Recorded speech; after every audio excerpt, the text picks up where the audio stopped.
fantastic. So we're going to jump in and talk about different players in different positions in today's show ahead of the start of the season, and then we're going to just jump into our teams at the end. So Kate, let's start talking about goalkeepers and where they've been in your thinking as we've sort of gone through the pre-season here. Who stood out for you in that position? Right, I'll start with Onana. Obviously, I think he's probably the most picked goalkeeper now. Highest percentage is 24.9. That's probably gone up since I made the notes. But yeah, so he's obviously a cheaper pick than Shaw for the defence. For getting into the Man United defence, covering it off. His last 2 preseason games that he's played in, or his first 2, they conceded 1 goal in each, which obviously isn't ideal. But I guess that's kind of getting used to the new system. You know, one of them when he was lobbed from like the halfway line, like that's pretty rare. That's not going to happen again. No, so you'd hope. Yeah, you hope. So I expect they'll sort of tighten up pretty quickly. Obviously the fixtures of Wolves at home, and obviously Wolves have just lost their manager Lopetegui, so they're in a bit of a mess right now. So that should be, you'd think, a clean sheet banker. So that's 6 points, probably maybe a couple bonus. Maybe not many saves. I don't expect Wolves to do much, to be honest, but you'd think there's 6 minimum there. And then Tottenham away, probably not expecting a clean sheet there, but maybe a few saves. Nottingham Forest at home is obviously a banker for a clean sheet as well. Arsenal away, not great, but saves. Brighton at home, meh. And then Burnley away and Crystal Palace at home. So the home fixtures look like they're possible, like maybe 3 clean sheets, 2 I'd say at least. So that seems all right to me. For 5 million and into sort of cover the defense, I feel like that's okay. So, I think Onana is interest is way higher than I thought it would be. I think probably maybe, I don't know if you agree, but like Shaw was so well picked as soon as the game came out. 20-30%. United obviously had a great season last season when it came to their home form and clean sheets, and we spoke about it on previous shows. Do you think it's just because he's that 0.5 mil cheaper than Shaw and how we're trying to spread our budget around it just makes sense, even though if we get to a position in that later in the season, 0.5 from Onana down to a 4.5 could be really useful. It just makes sense to start the season with him as a fixture. I'm not necessarily like stuck on him. He's in my draft at the moment. But like if I need to save or I want that 0.5 in the bank, like I don't think there's much difference between him and someone like a Johnston or a Pickford with their fixtures. So I think it's probably roughly about the same amount of clean sheets you'd guess. So do you just save that money? It's just if you want to cover United, really, because of the ownership. I think it's fair enough, especially. I mean, we talked about Shaw's attacking potential not being perhaps worthy of the 5.5 million, but when you can fit Onana in at 5 million, it does seem like a good move there. If you're not spending 5 million in for your goalkeeper slot or your first choice goalkeeper, I got to say I've been toying with Johnson. I can't believe what low ownership he's got. 1.5% of people, so he's pretty much a differential in goal. Had a great end of the last season, 4 sort of points per game at the back end after Roy came back in and he started at the end of the season.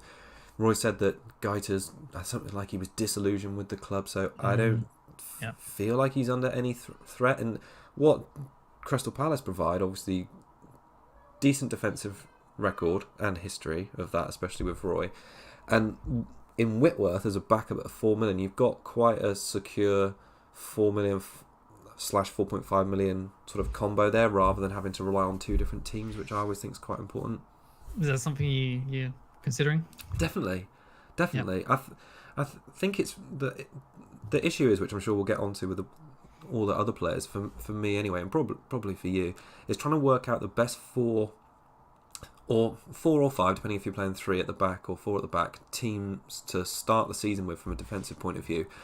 I think the flavour of like the month at the moment is it's going to be Man City, Arsenal, Brighton, Man United, and then maybe even a Chelsea probably next after that. That's probably the 5 teams, and trying to squeeze one player from each of those teams in is really tricky. And I think probably Man United of those are maybe the most expendable because of their away trips to Tottenham and Arsenal in the first 4. So you wouldn't spend 5.5 million on Shaw, and you wouldn't spend 5 million on Onana. So that's when I think the 4.5/4 million combination starts to come in. And yeah, I've definitely considered him strongly, but I think it's just the FOMO when it comes to not having a United asset for Wolves and Nottingham Forest at home.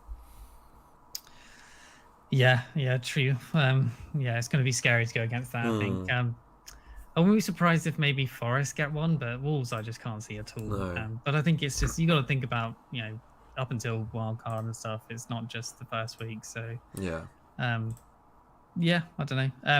Obviously, there's been news, I think, today that came out. Is it with Gary O'Neill? No, I was going to talk about Turner moving to Forest. What is Gary O'Neill with Wolves? He's gone to Wolves. Right. Yeah. I think that's a terrible appointment personally, but Turner, ex-Arsenal keeper, United States first choice goalkeeper. 4.0 going to Nottingham Forest, and he's probably going to start. They haven't signed Henderson yet. Who knows if that's actually going to happen? So until then, he seems like he's a 4-0 starter.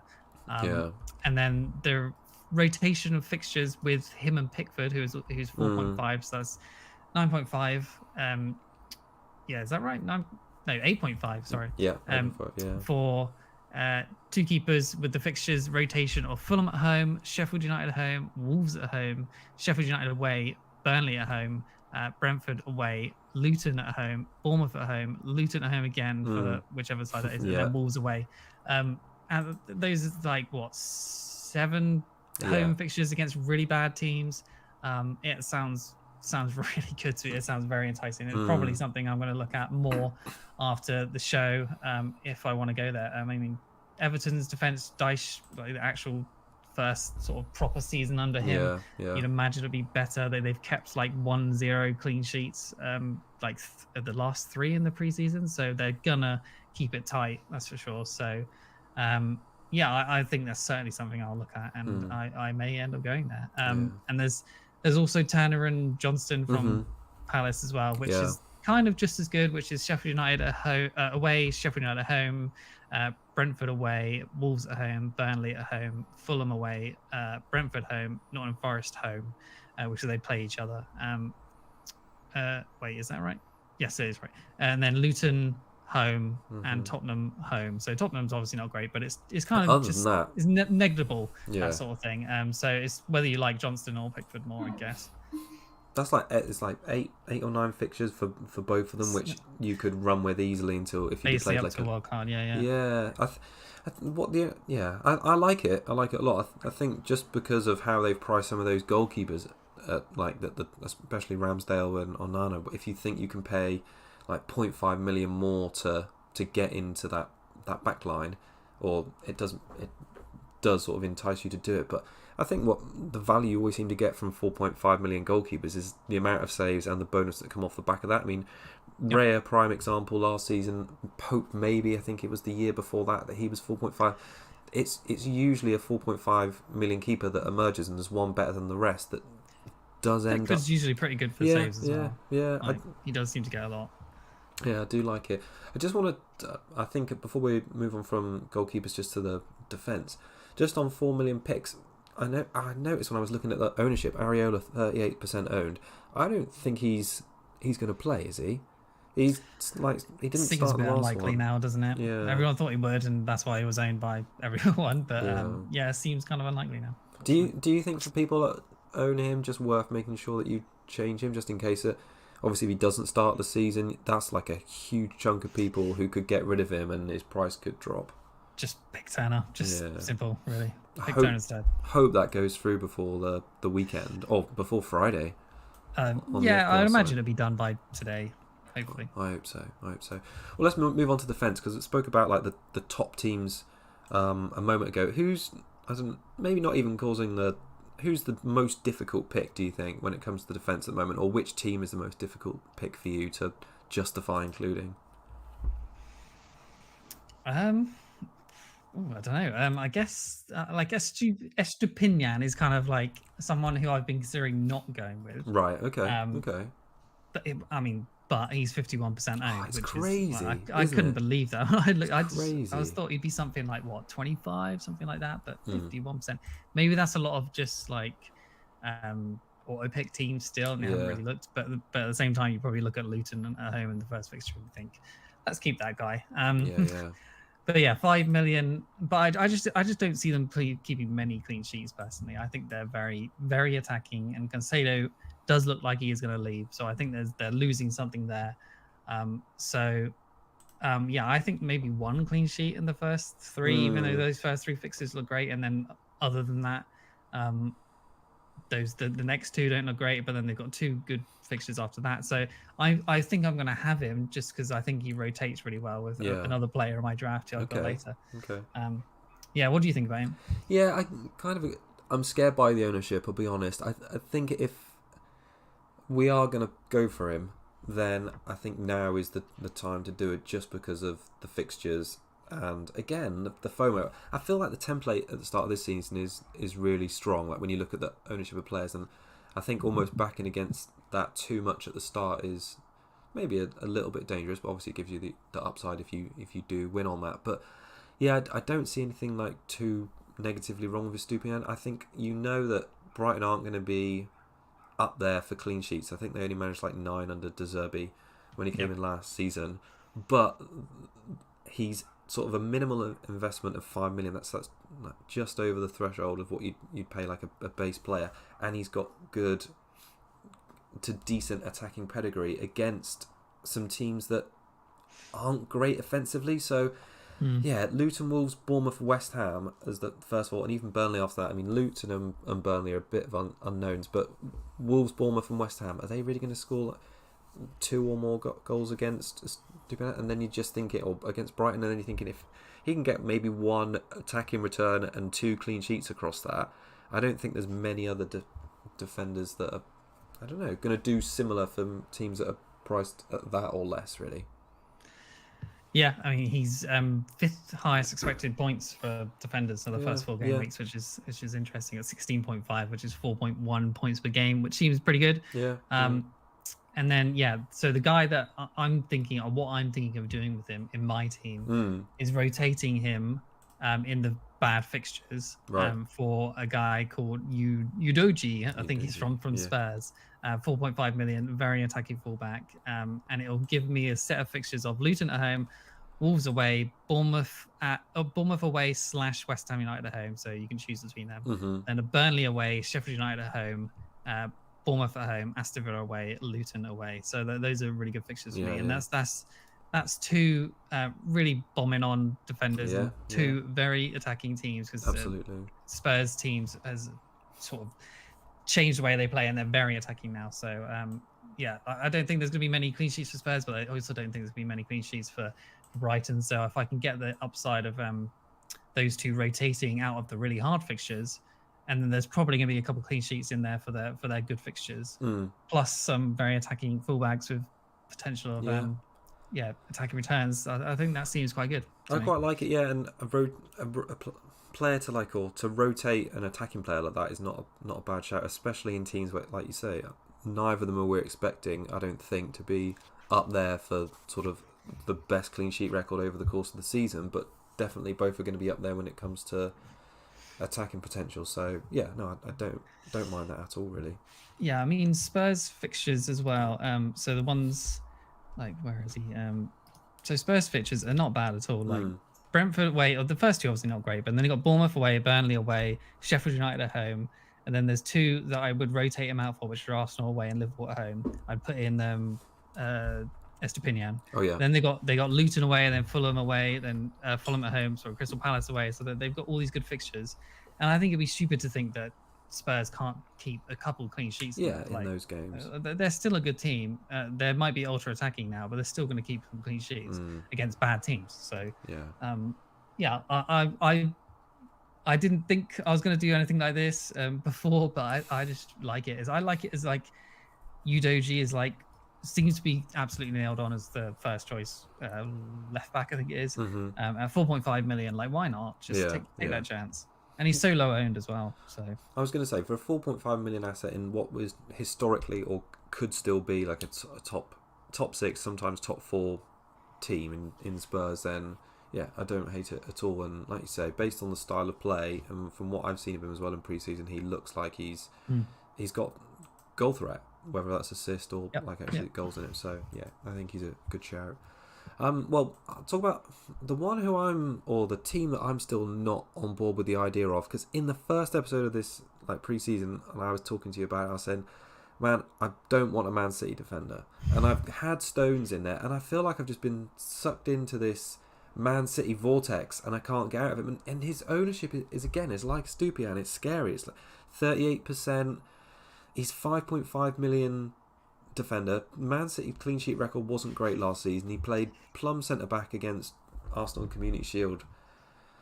I mean, but that was Arsenal. I feel like that won't happen all the time. Yeah, maybe. But then Kovacic has given him more threat in midfield. They're signing, is it Guardiola or have you? Guardiola, yeah. Yeah. So I don't know. I feel like he's not a normal me pick, but at the moment he's in my team because I'm worried. What do you like Stones, or do you like any Man City defenders? I've been trying to convince you of him. I think I definitely will go there. Like, it's hard to. He feels like he's essential to the team at the moment, and even when he's not doing the sort of inverted thing, he's still playing centre back. Yeah. So, I think if Guardiola or Vardiol comes in, he's definitely going to be playing that sort of inverted role. So I just feel like he's just going to be playing most of the games, if not all of that. Maybe he gets rotated for the Super Cup, and then he just plays all the Prem games, and that'd be fantastic. But like City had sort of expected the most clean sheets for the first 8 weeks or whatever. Yeah. So I just want at least some part of that. They've got the best fixtures. They're the best team. Yeah. Do you think they looked a bit off it in the Community Shield? I mean, I know they were last season, and everyone said about it the year before they were as well, but I didn't think they looked that great. No, they didn't. But I think they look pretty solid defensively. So I think there's clean sheets there for sure. I hope so. I think the City this season is going to be a huge regression just because of the treble last season. I think it'd be so hard for them to go again. I feel like Arsenal run them a lot closer. But anyway, enough on that. Well, Stones will probably stay in my draft for the fear. But I agree, he should get clean sheets in at least 2. Maybe 3 of those opening 4 fixtures. He should. I think, City keep clean sheets at the start of the season more often than not. They seem to go on the sort of run even towards Christmas as well. They keep more clean sheets. So there's clean sheets for them for sure. I did want to mention a Kanji quickly. Oh yeah. God. Yeah. 5 million. And if you do want to go a sort of cheaper route in defense or double City defense, if you really wanted to, he's actually, which I didn't expect to see, right? He's actually played the most minutes of all the City defenders last year. Yeah. Which doesn't make any sense to me, because it felt like he didn't play all the time. Man, but you're telling me. That's so, why I picked him last season. He was crap. But anyway, all right. Okay, so 2,200 minutes-ish. And then the second in line for minutes was 1,953, which was Walker, and it felt like he didn't play at all, which is crazy. So Stones only got 1,844. So Ake got 1,871. So Akanji got most of the minutes. So I thought that's interesting, to say the least. So I feel like everyone thought he'd be rotated all the time, and he just seems to be slotting in there every time. So Guardiola likes him. I imagine they'll start to play a 3 at the back with an inverted Stones again as usual. So like 4 across. And he should be one of them. It's just, I know, Kanji's definitely a minutes pick. I think that's another reason why I can't get my head around owning Stones, is because I know at some point he's just going to get benched randomly. I mean, maybe, but he's not. I think he's kind of over his sort of injury stuff as well. Hopefully, I hope so. I mean, he nearly convinced me. If he'd scored that header he had against Arsenal, I feel like he'd be an easy pick in my head. But maybe it's just I've not seen anything to prove he should definitely be in. But you make a good point on Akanji. He is favoured, but he doesn't offer much. There is I know we glossed over it a little bit, but there is a little bit of talk going around on Ortega being maybe first choice this season, which would be really interesting. 4 million, that's like a potential game breaking hack there if that happens. So hopefully we get some sort of leak on Friday night, because there could be a few last minute changes to everyone's drafts. If you get him like Edison's not going to sit on the bench all year, or is he? No. Would Edison turn into the cup keeper like Ortega was? Maybe. Don't know, maybe. So I think it would be a risk even if you did pick him still. Yeah, maybe you could. Maybe we I don't know what his ownership's like, but even if you picked him as your backup keeper and played him, he could play every so often. Because I doubt he's going to have much ownership, so he won't go down in price. So Yeah, let's see. All right, who else? We want to talk about anyone else on the defensive side of things? Who's your pick of the 4.5 millions? I suppose you've mentioned Udogie. Yeah, like him. Henry at Brentford's all right. Powell or Mings at Villa. Botman. Villa and Newcastle rotate really well. Yeah. Apart from the first game when they play each other, obviously, but they rotate well for fixtures too. So and they're both like pretty good defensive teams outside of the the Arsenals, the Cities, etc. So yeah, those two are good too. Definitely, I like Colwell. So Colwell, of course. I've been using that FPL Team app, which is fantastic. Anyone's not already using it, but just to plan my defensive rotations, and Colwell works really well with the three I've got at the minute. So he sort of automatically comes in for game weeks 3, 4, and maybe even 6 as well. So yeah, I recommend people have a look at that and use that. All right, any more to add on any of the defenders, or do you want to jump on to midfielders?